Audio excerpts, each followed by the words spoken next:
plaisir est pour la plupart des mammifères supérieurs une incitation à se reproduire.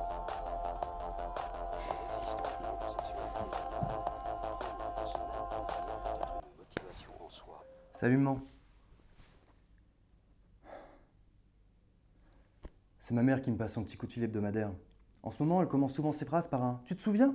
Genre « Tu te souviens des longs étés inconscients passés chez tes grands-parents avant que ton père nous quitte ? Tu te souviens de la naissance de ta sœur ? T'as joué les grands frères à partir du moment où il est arrivé ? Ou tu te souviens quand… Stop ! J'en ai marre.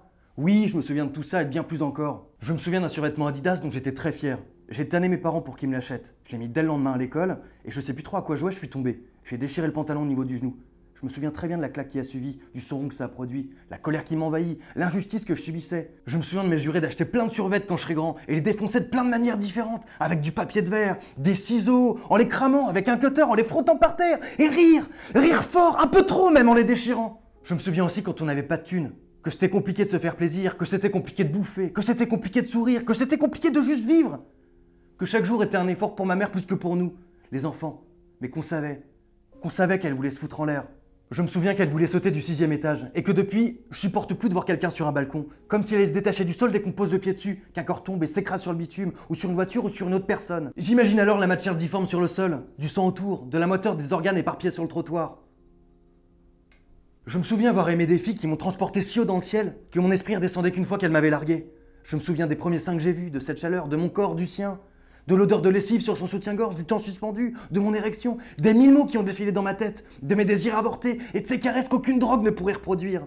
Je me souviens de baisers interminables, maladroits, érotiques, baveux et si sincères. Je me souviens de ces premiers chagrins, de ces premières plaies au cœur qui vous détruisent et qu'on oublie. Je me souviens du goût de Mr. Freeze sur ses lèvres. Je me souviens de l'odeur de ses cheveux. Je me souviens de foutus détails maintenant devenus un peu flous. Je me souviens que je comprenais pas les adultes, le monde en général. Je me souviens que ça voulait pas dire grand-chose pour moi. Je me souviens de quelques tendresses, éphémères mais salvatrices. Je me souviens des baisers de ma mère pour gommer mes peurs nocturnes. Je me souviens que je trouvais les adultes méchants, faisant trop de bruit, parlant trop fort, sentant mauvais.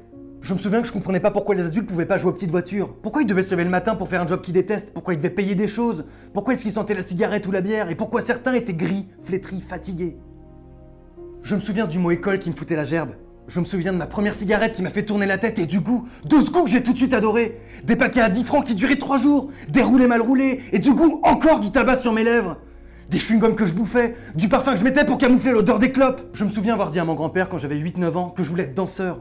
Du tac au tac sans même me regarder, il m'a dit que c'était pour les PD. Je me souviens que je savais pas trop ce que c'était qu'un PD, mais qu'à force qu'on me dise ça quand je parlais de choses que j'aimerais faire, j'ai fini par croire que c'était une insulte. Je me souviens des déjeuners du dimanche, des dimanches frites saucisses qui puaient le graillon, qui duraient longtemps mais où tout le monde riait. C'était comme un moment en pause, comme si tout le monde avait décidé d'une armistice, comme si rien ne comptait à part nous. Je me souviens d'une amoureuse en grande section de maternelle. Je me souviens que je la trouvais jolie avec ses boucles blondes et son petit nez. Je me souviens que je l'aimais beaucoup. Je me souviens que je l'ai mordu au bras jusqu'au sang parce que je l'aimais beaucoup. Je me souviens de mes frangines qui me déguisaient en Spice Girl pour recréer les chorés avec elles. Je me souviens que j'avais peur que mon grand-père l'apprenne. Je me souviens que je me voyais danser au ralenti. Je me souviens que j'aimais bien me maquiller et porter des fringues de fille. Je me souviens que je me trouvais belle. Je me souviens avoir grandi quand j'ai pris conscience que j'allais devoir choisir un métier. Je me souviens que ce mot signifiait rien pour moi, si ce n'est que j'allais perdre une part de liberté. Que j'allais devoir faire des choix, que devenir un adulte, ça me faisait peur, qu'il n'y avait pas d'alternative, pas de nuance, qu'un adulte était un adulte, point barre, et que je détestais cette idée. Je me souviens d'une grand-mère que j'ai jamais connue, mais à force d'entendre mon père en parler, elle est devenue réelle. J'ai imaginé des souvenirs en commun, j'ai imaginé son caractère, j'ai même imaginé son parfum, sa manière de bouger. Je me souviens des trémolos dans la voix de mon père quand il en parlait, je me souviens de ses yeux humides, je me souviens que je comprenais pas grand-chose. Et je me souviens d'une balade il y a 2 semaines. Je me promenais au bord de la mer et j'ai vu une grand-mère dans sa voiture à l'arrêt.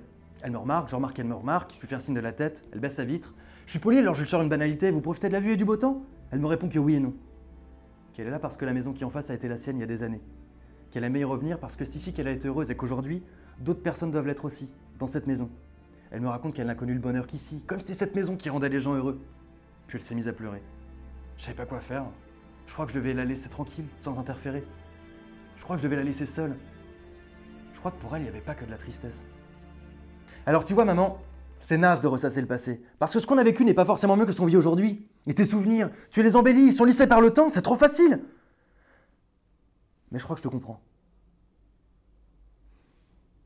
J'essaie de vivre de bons moments pour m'ancrer, moi. Des souvenirs. Parce que j'arrive à profiter de ces moments qu'une fois qu'ils sont passés. Dis,